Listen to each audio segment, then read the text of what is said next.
When we talk about English, we often think of it as a single language.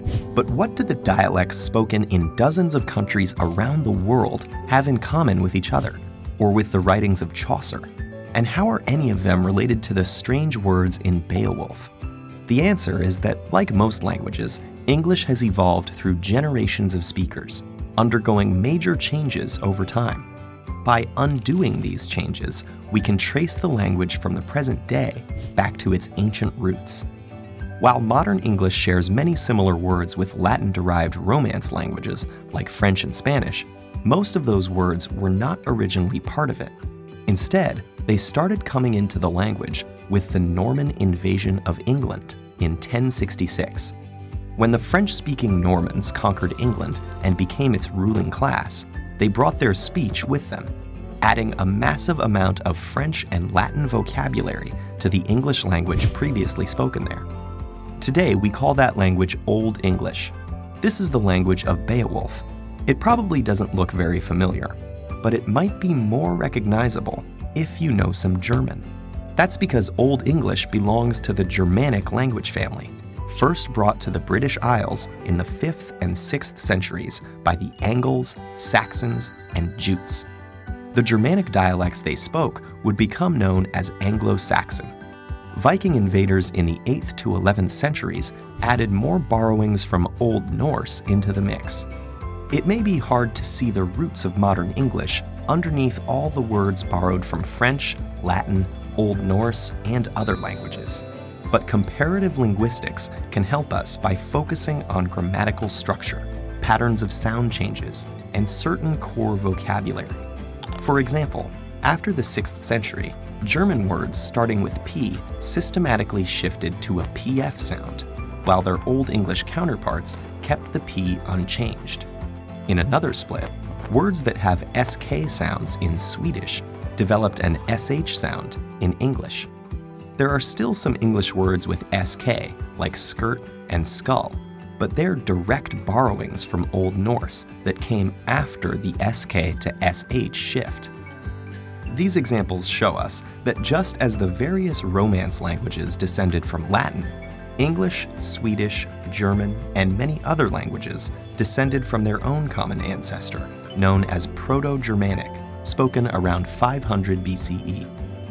Because this historical language was never written down, we can only reconstruct it by comparing its descendants, which is possible thanks to the consistency of the changes.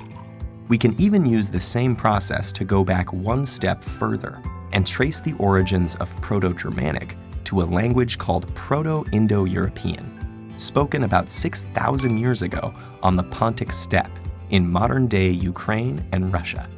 This is the reconstructed ancestor of the Indo-European family that includes nearly all languages historically spoken in Europe, as well as large parts of southern and western Asia.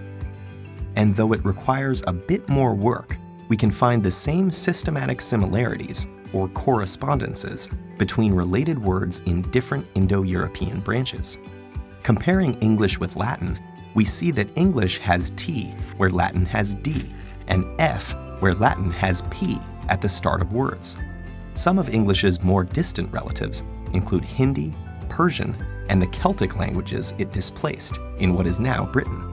Proto-Indo-European itself descended from an even more ancient language, but unfortunately, this is as far back as historical and archaeological evidence will allow us to go.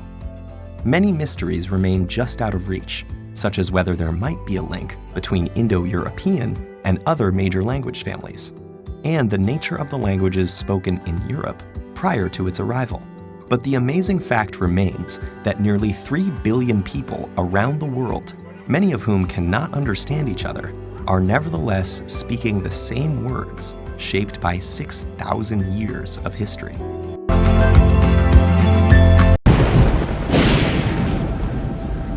Du that, Brother Athelstan.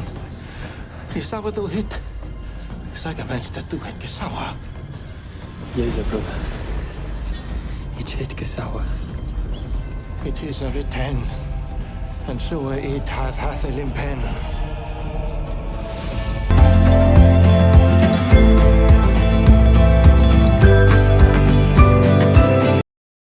The Lord's Prayer in Modern English, Middle English, and Old English.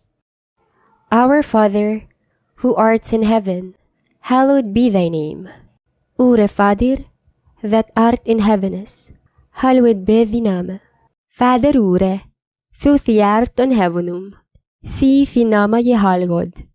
Thy kingdom come, thy will be done on earth as it is in heaven.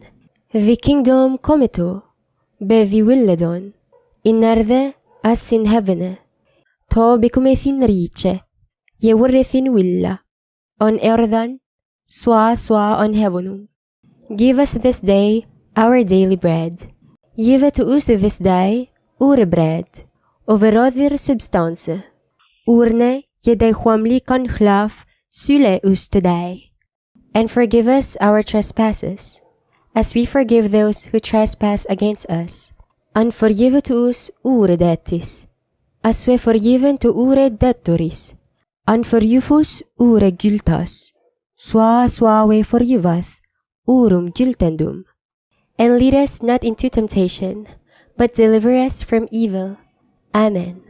And lead us not into temptation, but deliver us from evil. Amen. And nedlad us on kostnunge, akkalyusus av uvele, soth liche.